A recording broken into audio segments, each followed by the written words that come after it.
Hello, good morning. വളരെ interesting ആയിട്ടുള്ളൊരു ടോപ്പിക്കാണ് നമ്മളിന്ന് ഡിസ്കസ് ചെയ്യാൻ പോകുന്നത്. Plant water relations. ആദ്യം നമുക്ക് പ്ലാന്റ് സെല്ലിൻ്റെ സ്ട്രക്ചർ ഒന്ന് വേഗം നോക്കി വരാം. നമ്മൾ 8th സ്റ്റാൻഡേർഡ് മുതലേ പഠിച്ചിട്ടുള്ളതാണ്. അതുകൊണ്ട് അതിൻ്റെ ഡീറ്റെയിൽഡ് ആയിട്ടുള്ള പോയിൻറ്റ്സ് ഒന്നും ഞാൻ ഇൻക്ലൂഡ് ചെയ്തിട്ടില്ല. പക്ഷെ നമുക്കൊന്ന് നോക്കാം എന്തൊക്കെയാണെന്ന്. അപ്പോൾ പ്ലാന്റ് സെല്ലിന് ഒരു ഡെഫിനിറ്റ് ആയിട്ടുള്ള ഷേപ്പ് ഉണ്ട്. And that shape is given by the cell wall which is made up of cellulose. Plant സെല്ലിന് മാത്രമേ സെൽ വോൾ ഉള്ളൂ, അനിമൽ സെല്ലിന് സെൽ വോൾ ഇല്ല. ഇനി പ്ലാന്റ് സെൽ വോളിൻ്റെ ജസ്റ്റ് ഇൻസൈഡിലായിട്ട് ഒരു സെൽ മെംബ്രെയിൻ ഉണ്ട് which is made up of lipid and protein. A lipoproteinaceous cell membrane ഉണ്ട്. This is the cell wall and the cell membrane. Cell മെംബ്രെയിൻ്റെ അകത്ത് ഈ ലൈറ്റ് ഗ്രീൻ കളറിൽ കാണിച്ചിട്ടുള്ളത് സൈറ്റോപ്ലാസമാണ്. സൈറ്റോപ്ലാസത്തിൽ എന്തൊക്കെ ഓർഗനൽസാണ് ഉള്ളതെന്ന് നോക്കൂ. This is chloroplast, Golgi apparatus, dictyosomes എന്നും പറയാം. ഇതും ക്ലോറോപ്ലാസ്റ്റാണ്. മൈറ്റോകോൺട്രിയ, അമൈലോപ്ലാസ്റ്റ്, സ്റ്റാർച്ച് സ്റ്റോർ ചെയ്യാൻ വേണ്ടിയിട്ടുള്ള ഓർഗനൽസാണ്. ന്യൂക്ലിയസിനോട് ന്യൂക്ലിയർ മെംബ്രെയിനോട് കണ്ടിന്യൂസ് ആയിട്ട് എൻഡോപ്ലാസ്മിക് റെറ്റിക്കുലം. എൻഡോപ്ലാസ്മിക് റെറ്റിക്കുലത്തിൽ അറ്റാച്ച് ചെയ്തിട്ട് ബീഡ്സ് പോലെ കാണുന്നത് റൈബോസോംസ്. ഇതൊക്കെയാണ് ഒരു പ്ലാന്റ് സെല്ലിൽ കാണുന്ന ഓർഗനൽസ്. ഇത് കൂടാതെ സെല്ലിൻ്റെ majority of the portion of the cell is occupied by a structure called vacuole. ഈ വാക്യൂള് അനിമൽ സെൽസിലില്ല, പ്ലാന്റ് സെൽസിൽ മാത്രമേ ഉള്ളൂ. അപ്പോൾ വാക്യൂളിനെ കുറിച്ചാണ് നമ്മൾ കുറച്ചും കൂടെ സ്ട്രെസ് ചെയ്തിവിടെ പറയുന്നത്. വാക്യൂളിൻ്റെ ഫങ്ഷൻ എന്താണ്? Vacuole stores water, dissolved solutes and starch. അപ്പോൾ ഈ വാക്യൂളിനകത്ത് കാണുന്ന ഈ സ്പേസിലാണ് സെൽ സാപ്പ് ഉള്ളത്. സെൽ സാപ്പ് എന്ന് പറയുമ്പോൾ അതിൽ വാട്ടർ ഉണ്ടാവും. അതുകൂടാതെ ഡിസോൾഡ് ആയിട്ടുള്ള സൊല്യൂട്ട്സ് എന്ന് പറയുമ്പോൾ സ്റ്റാർച്ച് ആവാം, ഗ്ലൂക്കോസ് ആവാം, മിനറൽസ് ആയിരിക്കാം. പിന്നെ ചില വേസ്റ്റ് ഡെപ്പോസിഷൻസും കാണും. വേസ്റ്റ് എന്ന് പറഞ്ഞാൽ പ്ലാന്റ്സിനത് എക്സ്ക്രീറ്ററി മെറ്റീരിയൽസ് ആണ്. For example calcium carbonate crystals, calcium oxalate crystals, ഇതൊക്കെ കാണുന്നത് വാക്യൂളിനകത്താണ്. പിന്നെ വാക്യൂളിന് ഒരു ഫങ്ഷൻ കൂടിയുണ്ട്, ഞാനത് ഈ സ്ലൈഡിൽ ഇൻക്ലൂഡ് ചെയ്തിട്ടില്ല. പെറ്റൽസിനൊക്കെ കളറ് കൊടുക്കുന്ന ആന്തോസയാനിൻ എന്ന് പറയുന്ന പിഗ്മെൻറ്റ് ഡിസോൾവ് ചെയ്തിട്ടുള്ളതും വാക്യൂളിലാണ്. ഇനി ഈ വാക്യൂളിൻ്റെ പുറത്ത് സെൽ മെംബ്രെയിൻ പോലെ തന്നെ ഒരു മെംബ്രെയിൻ ഉണ്ട്. That membrane is called tonoplast which is also made up of lipid and protein. അപ്പോൾ എല്ലാ ബയോളജിക്കൽ മെംബ്രെയിൻസും ഉണ്ടാക്കിയിരിക്കുന്നത് ലിപ്പിഡും പ്രോട്ടീനും ഉപയോഗിച്ചിട്ടാണ്. All biological membranes are lipoproteinaceous in nature. So also tonoplast.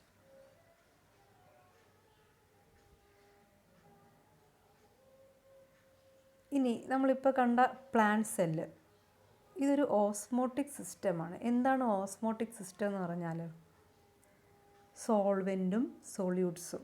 Solvent എന്ന് പറയുമ്പോൾ വാട്ടർ ആയിരിക്കും. സൊല്യൂട്ട്സ് എന്ന് പറഞ്ഞാൽ സ്റ്റാർച്ച് ഉണ്ടാവാം, മിനറൽസ് ഉണ്ടാവാം, അങ്ങനെ ധാരാളം അയോൺസ് ഉണ്ടാവാം.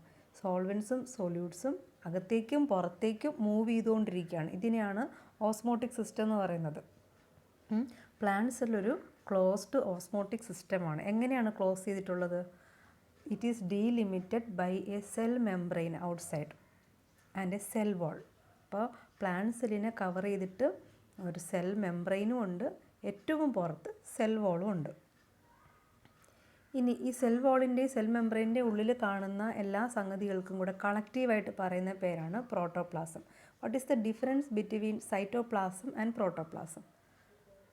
സൈറ്റോപ്ലാസം എന്ന് പറയുമ്പോൾ ന്യൂക്ലിയസ് ഒഴികെ സെല്ലിൻ്റെ ഉള്ളിൽ കാണുന്ന ബാക്കി സ്ട്രക്ചേഴ്സിനെല്ലാം കൂടെ ചേർത്ത് പറയുന്നതാണ് സൈറ്റോപ്ലാസം. ന്യൂക്ലിയസും കൂടെ ചേർന്നാൽ അത് പ്രോട്ടോപ്ലാസമായി.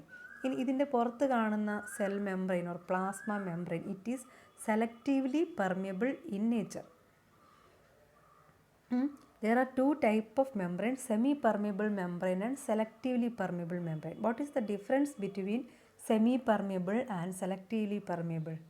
സെമി പെർമിയബിൾ മെംബ്രെയിൻ എന്ന് പറഞ്ഞാൽ it is a membrane which permit the passage of only solvent. Water മോളിക്യൂൾസിനെ മാത്രം ഫ്രീ ആയിട്ട് അങ്ങോട്ടും ഇങ്ങോട്ടും കടത്തിവിടുന്നതാണ് സെമി പെർമിയബിൾ മെംബ്രെയിൻ. ഒരു സൊല്യൂട്ട് മോളിക്യൂൾസിനെയും കടത്തിവിടുന്നില്ല. സെലക്റ്റീവ്ലി പെർമിയബിൾ ആണെങ്കിൽ സോൾവെൻറ്റ് മോളിക്യൂൾ കൂടാതെ, അതായത് വാട്ടർ മോളിക്യൂൾ കൂടാതെ സെലക്റ്റഡ് ആയിട്ടുള്ള സൊല്യൂട്ട് പാർട്ടിക്കിൾസിനെയും കടത്തിവിടും. സെലക്റ്റഡ്, സെല്ലിന് ആവശ്യമെന്ന് തോന്നുന്നത് അത് സെലക്ട് ചെയ്യും. സെലക്റ്റീവായിട്ടുള്ള മോളിക്യൂൾസിനെ മാത്രം പെർമിറ്റ് ചെയ്യുന്നതാണ് സെലക്റ്റീവ്ലി പെർമിയബിൾ മെംബ്രെയിൻ. അപ്പോൾ പ്ലാന്റ് സെല്ലിൻ്റെ ചുറ്റും കാണുന്ന പ്ലാസ്മ മെംബ്രെയിൻ ഒരു സെലക്റ്റീവ്ലി പെർമിയബിൾ ആണ്, at the same time semi permeable ആണ്. ഇനി നമുക്ക് പ്ലാന്റ് സെൽസ് എങ്ങനെയാണ് വാട്ടർ അബ്സോർബ് ചെയ്യുക, വാട്ടറുമായിട്ട് അതിന് എന്തൊക്കെ റിലേഷൻസ് ആണുള്ളത്, അതൊക്കെയാണ് നമ്മൾ ഡിസ്കസ് ചെയ്യാൻ പോകുന്നത്. അപ്പോൾ വാട്ടർ എവിടെ നിന്നാണ് പ്ലാന്റ്സിൽ കിട്ടുക? സോയിലിൽ നിന്നാണ് വാട്ടർ കിട്ടുന്നത്. ഏത് പാർട്ട് ഉപയോഗിച്ചിട്ടാണ് പ്ലാന്റ്സ് വാട്ടർ അബ്സോർബ് ചെയ്യുക? റൂട്ടിൻ്റെ ഔട്ടർ എപ്പിഡെർമിസിൽ കാണുന്ന എപ്പിഡെർമൽ സെൽസിന് എക്സ്റ്റൻഷൻസ് ഉണ്ട്. എപ്പിഡെർമൽ സെൽസ് നീണ്ടു പുറത്തേക്ക് വളരും, ഹെയർ പോലെ. അതാണ് root hairs. Root hairs are the main organs of water absorption from the soil. അപ്പോൾ വാട്ടർ അബ്സോർബ് ചെയ്യുന്ന ഏത് പാർട്ടെന്ന് ചോദിച്ചാൽ നമ്മൾ ഇത്രയും നാൾ റൂട്ട് എന്നാണ് പറഞ്ഞിരുന്നത്.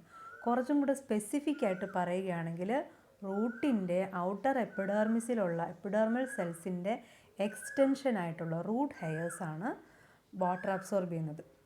ഇനി വാട്ടർ അബ്സോർപ്ഷനെ ഇൻഫ്ലുവൻസ് ചെയ്യുന്ന ധാരാളം ഫാക്ടേഴ്സ് ഉണ്ട്. Temperature of the soil, concentration of the soil solution, aeration of the soil, etc. will affect the absorption of water. Temperature below 20 degrees Celsius inhibit water absorption and poorly aerated soil also retard water absorption. വളരെ തണുത്ത കണ്ടീഷനിൽ പ്ലാന്റിന് water absorb ചെയ്യാൻ പറ്റില്ല. ഒരു optimum temperature സോയിലിന് വേണം. അതുപോലെ തന്നെ പൂർലി എയറേറ്റഡ് ആയിട്ടുള്ള സോയിലിൻ്റെ ഇടയിൽ എയർ വേണം, അല്ലേ? ഒരുപാട് വെള്ളം കെട്ടിക്കിടക്കുന്ന സോയിലൊക്കെ ആണെങ്കിൽ എയറേഷൻ കുറവായിരിക്കും. അതുകൊണ്ടാണ് പ്ലാന്റിൻ്റെ റൂട്ട് ഡീക്കേ ആയി പോകുന്നത്, ചീഞ്ഞു പോകുന്നത്. അതുപോലെ തന്നെ സോയിലിൽ കാർബൺ ഡയോക്സൈഡ് ധാരാളം അക്യുമുലേറ്റ് ചെയ്താലും വാട്ടർ അബ്സോർപ്ഷൻ നടക്കില്ല. അപ്പോൾ ഇതിൽ നിന്ന് എന്ത് മനസ്സിലാക്കാം?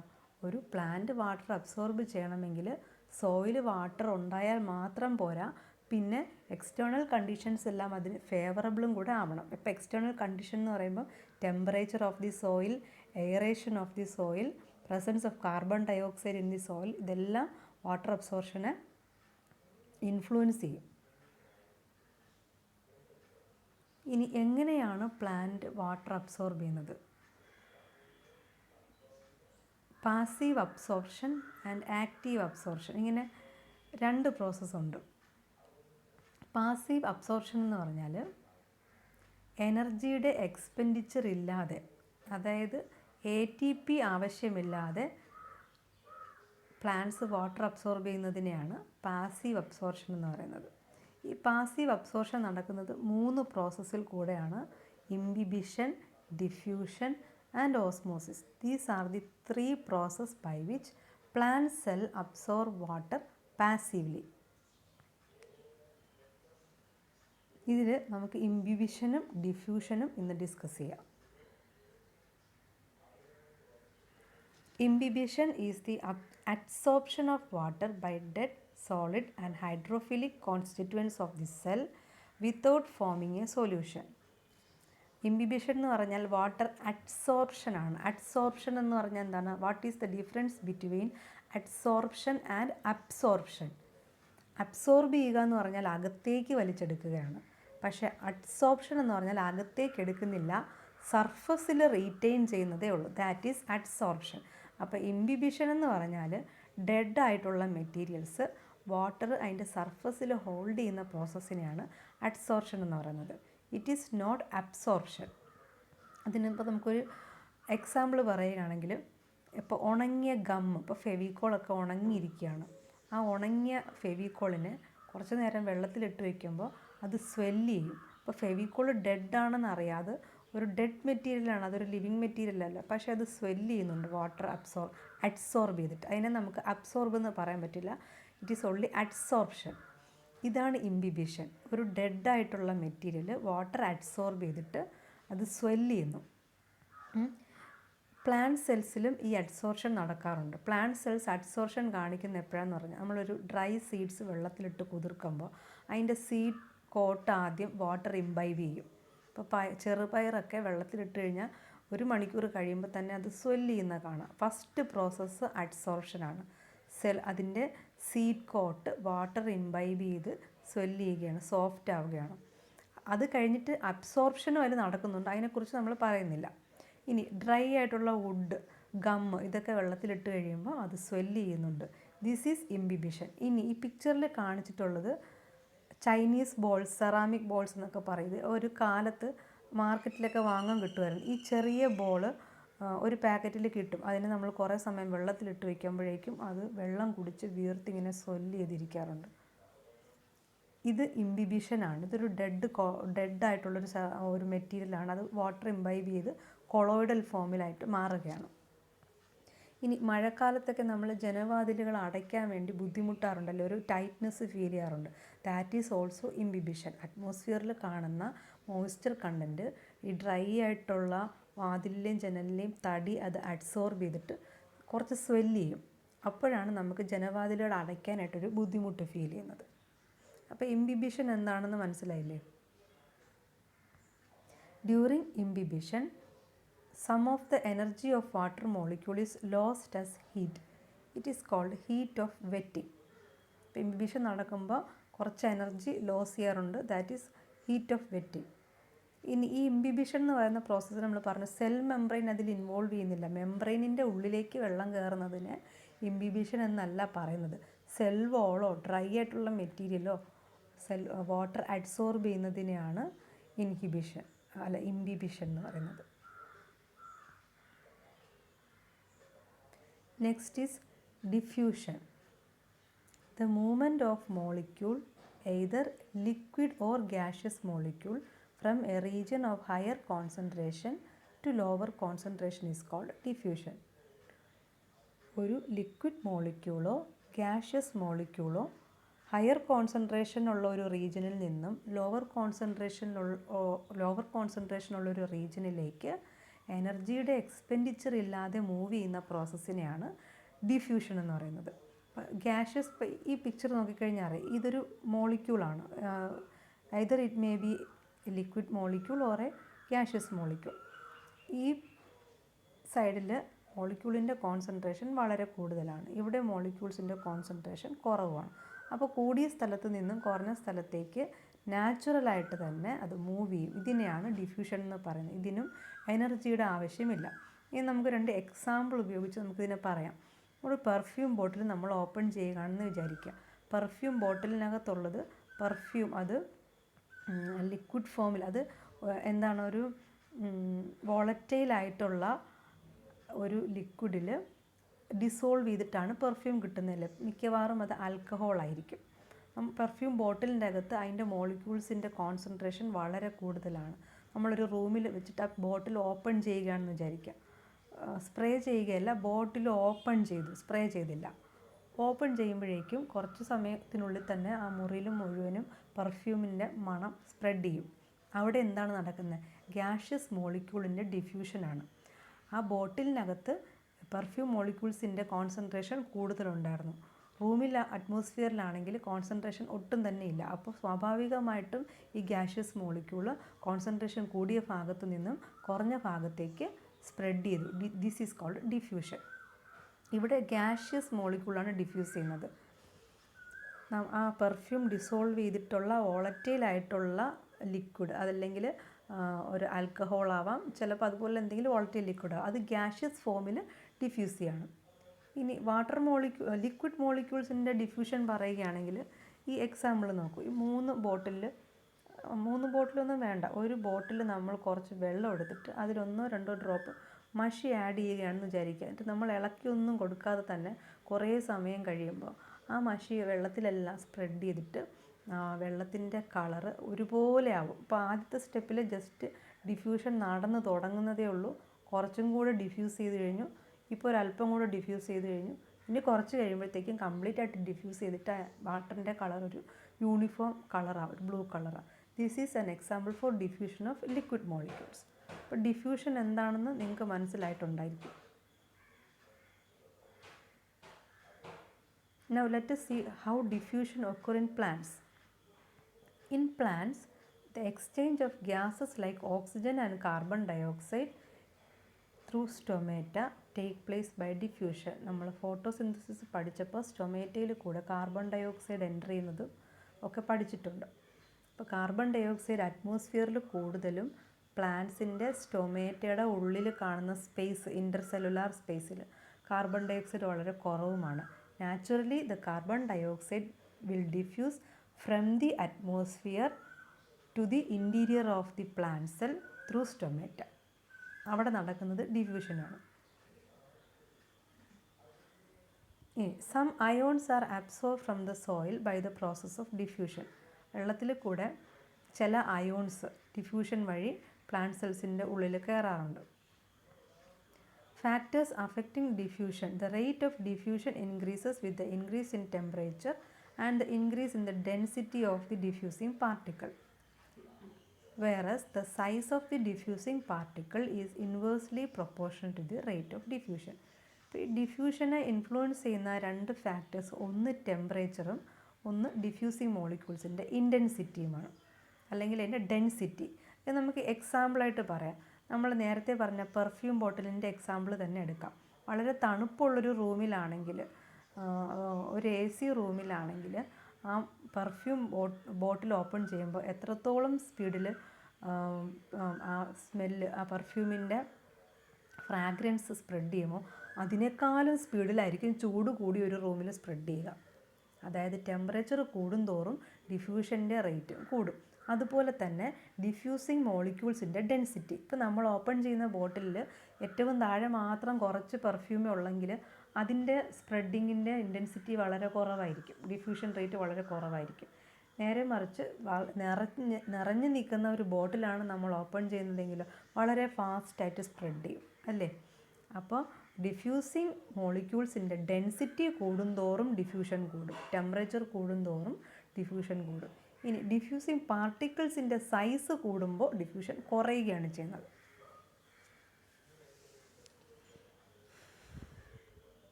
What is diffusion pressure? നമ്മളിപ്പോൾ പറഞ്ഞു കഴിഞ്ഞു ഡിഫ്യൂഷൻ പ്രഷർ, ബോട്ടിലിൻ്റെ കാര്യം പറഞ്ഞപ്പോൾ തന്നെ.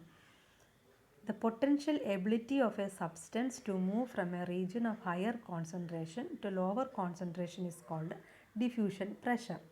Diffusion pressure of a substance is directly proportional to the number or concentration of ions or molecules present in it. ഒരു മെറ്റീരിയലിന്, അതായത് ഒരു ഗ്യാഷ്യസ് മോളിക്യൂളിനോ ലിക്വിഡ് മോളിക്യൂളിനോ ഒരു സ്ഥലത്ത് നിന്ന് മറ്റൊരു സ്ഥലത്തേക്ക് ഡിഫ്യൂസ് ചെയ്യാൻ ആവശ്യമായിട്ടുള്ള പ്രഷറാണ് diffusion pressure. The ability of the substance to move from a region of higher concentration to lower concentration. ഇനി ഈ ഡിഫ്യൂഷൻ പ്രഷർ എന്ന് പറയുമ്പോൾ നമ്മൾ ആ ബോട്ടിലിനകത്ത് പ്രഷർ ഉപയോഗിച്ചിട്ടാണ് ഈ ഗ്യാഷ്യസ് മോളിക്യൂള് അതിനകത്ത് ഡിസോൾവ് ചെയ്ത് വോളറ്റൈൽ ലിക്വിഡിൽ ഡിസോൾവ് ചെയ്ത് അതിനകത്ത് അടച്ചു വെച്ചിരിക്കുന്നല്ലേ. തുറന്ന് കഴിയുമ്പോഴേക്കും ആ പ്രഷർ ഏറ്റവും കൂടുതൽ പ്രഷർ ആയിരിക്കുമ്പോൾ അത് ഏറ്റവും കൂടുതൽ സ്പ്രെഡ് ചെയ്യും. നമ്മളിപ്പോൾ പറഞ്ഞു, നിറഞ്ഞു നിൽക്കുന്ന ഒരു പെർഫ്യൂം ബോട്ടിൽ തുറന്നു കഴിഞ്ഞാൽ ഫാസ്റ്റായിട്ട് സ്പ്രെഡ് ചെയ്യും. കാര്യം എന്താ, അവിടെ മോളിക്യൂൾസിൻ്റെ കോൺസെൻട്രേഷൻ വളരെ കൂടുതലാണല്ലേ ആ ബോട്ടിലിൽ. അപ്പോൾ concentration of the diffusing particle increase ചെയ്യും തോറും ഡിഫ്യൂഷൻ്റെ റേറ്റും ഇൻക്രീസ് ചെയ്യും, ദ ഡിഫ്യൂഷൻ പ്രഷറും ഇൻക്രീസ് ചെയ്യും, അല്ലേ? ഏറ്റവും കൂടുതൽ മോളിക്യൂൾസ് ആ ബോട്ടിലിനകത്തുണ്ടെങ്കിൽ ഡിഫ്യൂഷൻ പ്രഷർ ഏറ്റവും കൂടുതലെന്നാണ് അർത്ഥം. വളരെ കുറച്ച് പെർഫ്യൂം മോളിക്യൂൾസ് ആ ബോട്ടിലുണ്ടെങ്കിൽ ഡിഫ്യൂഷൻ പ്രഷർ കുറവെന്നാണ് അർത്ഥം. ഇത് തന്നെ നമുക്കൊരു ബലൂണിൻ്റെ എക്സാമ്പിളിൽ കൂടെ നമുക്ക് കൂടുതൽ ക്ലിയർ ആക്കാം. When a balloon is filled with air, the concentration of the air is higher inside the balloon when compared to the external atmosphere ആണ് ഇത്. ഒരു ബലൂണിനകത്ത് നമ്മൾ വായു നിറച്ച് വയ്ക്കുകയാണെന്ന് വിചാരിക്കുക. വായു എന്ന് പറയുമ്പോൾ അറ്റ്മോസ്ഫിയറിൽ കാണുന്ന അതേ ഗ്യാസസ് എല്ലാം ബലൂണിൻ്റെ ഉള്ളിലും കാണും. നൈട്രജൻ, ഓക്സിജൻ, കാർബൺ ഡയോക്സൈഡ് എല്ലാം ഉണ്ട്. അതേ ഗ്യാസസ് തന്നെ അറ്റ്മോസ്ഫിയറിലും ഉണ്ട്, അതേ ഗ്യാസസ് തന്നെ ബലൂണിൻ്റെ ഉള്ളിലും ഉണ്ട്. പക്ഷേ ബലൂണിൻ്റെ ഉള്ളിൽ ഈ ഗ്യാസസിൻ്റെ കോൺസെൻട്രേഷൻ, ഡെൻസിറ്റി വളരെ വളരെ കൂടുതലാണ് അറ്റ്മോസ്ഫിയറിനെ അപേക്ഷിച്ച് നോക്കുമ്പോൾ, അല്ലേ? അറ്റ്മോസ്ഫിയറിൽ കാണുന്ന അതേ സംഗതി തന്നെയാണ് നമ്മൾ ബലൂണിൻ്റെ ഉള്ളിലേക്ക് നിറച്ചത്. പക്ഷേ ബലൂണിൻ്റെ ഉള്ളിൽ ഈ ഗ്യാസസിൻ്റെ ഡെൻസിറ്റി വളരെ വളരെ കൂടുതലാണ്. ഇനി നമ്മൾ ആ ബലൂൺ തുറന്നു വിടുമ്പോഴേക്കും അല്ലെങ്കിൽ ബലൂൺ പൊട്ടുമ്പോഴേക്കും ഇതിനകത്തുള്ള ഗ്യാസസ് എന്ത് ചെയ്യും? It spread fast into the surrounding air due to its higher diffusion pressure. ഇപ്പോൾ ആ ബലൂണിൻ്റെ ഉള്ളിലുള്ള പ്രഷറില്ല, നമ്മളതിനെ വീർപ്പിച്ച് വലുതാക്കുമ്പോൾ ആ ബലൂണിൻ്റെ ഉള്ളിൽ കാണുന്ന പ്രഷറാണ് ഡിഫ്യൂഷൻ പ്രഷർ. ബലൂൺ എത്രത്തോളം വലുതാക്കുന്നോ അത്രത്തോളം ഡിഫ്യൂഷൻ പ്രഷർ കൂടും. എത്രത്തോളം വലുതാക്കുന്നോ അത്രയും ഫാസ്റ്റായിട്ട് അത് പൊട്ടുമ്പോൾ വായു സ്പ്രെഡ് ചെയ്യും. കുറച്ച് വായുവെ നിറച്ചുള്ളെങ്കിൽ അത് തുറന്നു വിടുമ്പോഴത്തേക്കും വളരെ സ്ലോ ആയിട്ടേ സ്പ്രെഡ് ചെയ്യുള്ളൂ. നിങ്ങൾ ഊതി വലുതാക്കിയ ബലൂണ് ഒന്ന് റിലീസ് ചെയ്ത് നോക്കുമ്പോൾ അത് ഫാസ്റ്റായിട്ട് അതിനകത്തുള്ള എയർ അറ്റ്മോസ്ഫിയറിലേക്ക് സ്പ്രെഡ് ചെയ്യും. ഇതാണ് ഡിഫ്യൂഷൻ പ്രഷർ എന്ന് പറയുന്നത്. ആ മോളിക്യൂൾസിൻ്റെ കോൺസെൻട്രേഷൻ കൂടുമ്പോൾ അതിനകത്തുണ്ടാകുന്ന പ്രഷറാണ് ഡിഫ്യൂഷൻ പ്രഷർ. ഇനി ലിക്വിഡിൻ്റെ കേസിലാണെങ്കിൽ pure solvent has the maximum diffusion pressure when compared to a solution. Pure solvent എന്ന് പറയുമ്പോൾ വാട്ടറിനാണ് മാക്സിമം ഡിഫ്യൂഷൻ പ്രഷർ ഉള്ളത് ഒരു സൊല്യൂഷൻ അപേക്ഷിച്ച് നോക്കുമ്പോൾ. നമ്മൾ നേരത്തെ കാണിച്ച മഷി സ്പ്രെഡ് ചെയ്യുന്ന എക്സാമ്പിളിൽ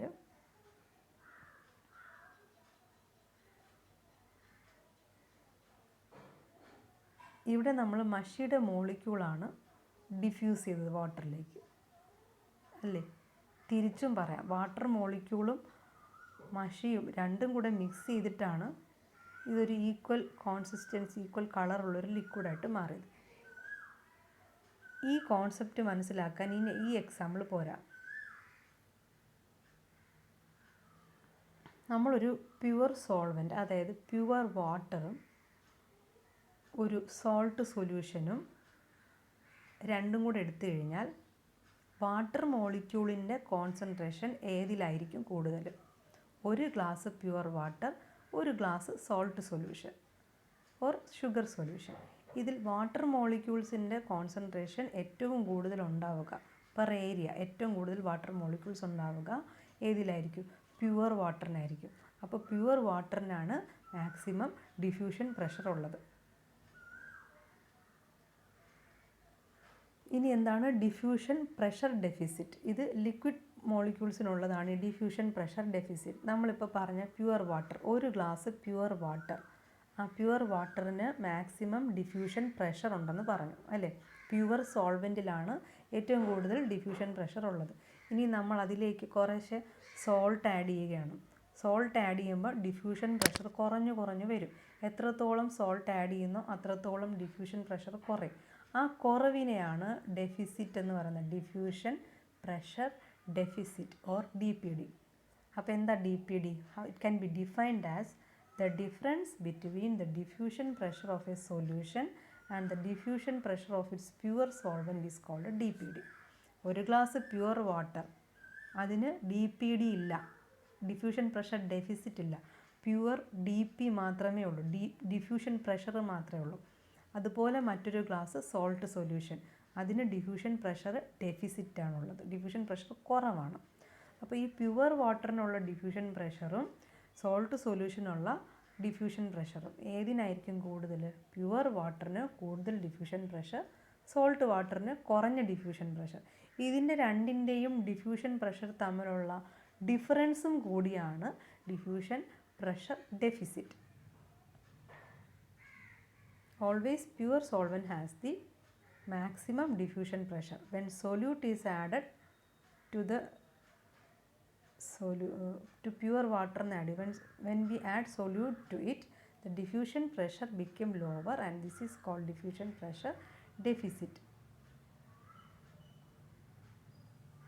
ഇനി നമ്മൾ സോൾട്ട് ആഡ് ചെയ്ത് ഇനി സോൾട്ട് ഡിസോൾവ് ചെയ്യില്ല എന്നുള്ളൊരു ഘട്ടമെത്തും, ഒരു സാച്ചുറേഷൻ പോയിൻ്റ് എത്തും. സാച്ചുറേഷൻ പോയിൻ്റ് എത്തുമ്പോൾ DPD മാക്സിമത്തിലായി, അപ്പോൾ പിന്നെ ഡിഫ്യൂഷൻ 0 ആയി എന്ന് പറയാം. DPD മാക്സിമത്തിലാവുമ്പോൾ ഡിഫ്യൂഷൻ പ്രഷർ ബിക്കംസ് 0.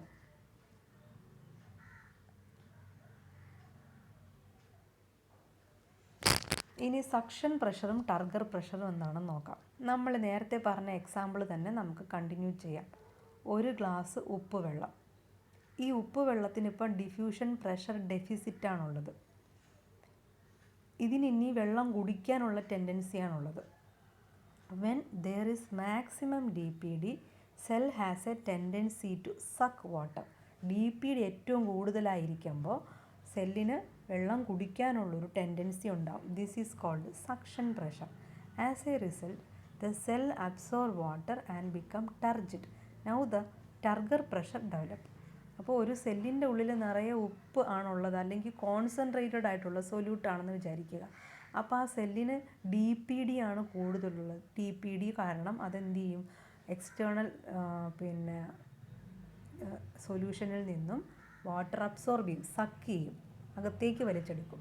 അകത്തേക്ക് വലിച്ചെടുക്കുമ്പോൾ സെല്ല് വീർക്കും. ആ വീർത്തിട്ടുണ്ടാവുന്ന പ്രഷറാണ് ടർഗർ പ്രഷർ. ഇത് മനസ്സിലാകാൻ വേണ്ടി ഞാൻ നിങ്ങൾക്ക് എളുപ്പം മനസ്സിലാക്കാനായിട്ടൊരു എക്സാമ്പിൾ പറയാം. ഈ സെല്ലെന്ന് പറയുന്നത് അവനവൻ തന്നെയാണെന്ന് വിചാരിക്കുക. നിങ്ങളുടെ ഉള്ളിൽ നിങ്ങളൊരു DPD ഉണ്ടാക്കുകയാണ്. കുറേ ഉപ്പ് നിങ്ങൾ കഴിച്ചു എന്ന് വിചാരിക്കുക, ഉപ്പ് തിന്നു അല്ലേ. വയറിനകത്തേക്ക് ഉപ്പ് ഡിസോൾവ് ചെയ്യുമ്പോഴേക്കും അവിടെ എന്തുണ്ടാവും, DPD ഉണ്ടാവും അല്ലേ. പ്യുവർ സോൾവെൻറ്റിലേക്ക് സൊല്യൂട്ട് ആഡ് ചെയ്യുമ്പോഴേക്കും ഡിഫ്യൂഷൻ പ്രഷർ ഡെഫിസിറ്റ് ഉണ്ടാവും. അപ്പോൾ നിങ്ങൾ കുറേ ഉപ്പ് തിന്നു കഴിയുമ്പോൾ നിങ്ങൾക്കൊരു DPD ഉണ്ടായി. DPD എന്ന് പറഞ്ഞാൽ നിങ്ങൾക്ക് എങ്ങനെയാണ് എക്സ്പീരിയൻസ് ചെയ്യുന്നത്, ദാഹം തോന്നുകയാണല്ലേ. കുറേ ഉപ്പ് തിന്നുമ്പോൾ നമുക്ക് ദാഹം തോന്നും. ദാഹം തോന്നുമ്പോൾ നമ്മൾ എന്ത് ചെയ്യും, ഉടനെ പോയി കുറേ വെള്ളം കുടിക്കും അല്ലേ. വെള്ളം വലിച്ചു കുടിക്കാനുള്ള ഒരു ടെൻഡൻസി നമുക്കുണ്ട്. അതാണ് സക്ഷൻ പ്രഷർ. അപ്പോൾ നിങ്ങളുടെ വയറിൻ്റെ ഉള്ളിൽ DPD ഡെവലപ്പ് ചെയ്തപ്പോൾ നിങ്ങൾ എന്ത് ചെയ്തു, യു സക്ഡ് വാട്ടർ, വെള്ളം കുടിച്ചു. അപ്പോൾ വെള്ളം കുടിച്ചു, കുറേ വെള്ളം കുടിച്ചു. വെള്ളം കുടിച്ചപ്പോൾ എന്ത് സംഭവിച്ചു, യുവർ സ്റ്റൊമക്ക് ബിക്കം ടർജിഡ്, വയറ് വീർത്തു. വയറ് വീർത്ത് കഴിയുമ്പം പുറത്തേക്ക് വയർ തള്ളി വന്നു. ഇപ്പോൾ വയറ് പൊട്ടുന്നുള്ള അവസ്ഥയായി. That is called turgor pressure അല്ലേ. ഇതാണ് ടർഗർ പ്രഷർ. ഇതുപോലെ പ്ലാന്റ് സെല്ലിലും ഉണ്ടാവും. പ്ലാന്റ് സെല്ലിനകത്ത് കോൺസെൻട്രേറ്റഡ് ആയിട്ടുള്ള സൊല്യൂഷൻ ഉണ്ടാകുമ്പോൾ, അല്ലെങ്കിൽ സെൽ സാപ്പിൻ്റെ കോൺസെൻട്രേഷൻ കൂടുമ്പോൾ സെല്ലിനൊരു ദാഹം ഉണ്ടാവും. അതിനെയാണ്, ആ ദാഹമാണ് DPD. അപ്പോൾ എന്ത് ചെയ്യും, വാട്ടർ അബ്സോർബ് ചെയ്യും. It sucks water and develop a pressure inside the cell, that is called turgor pressure.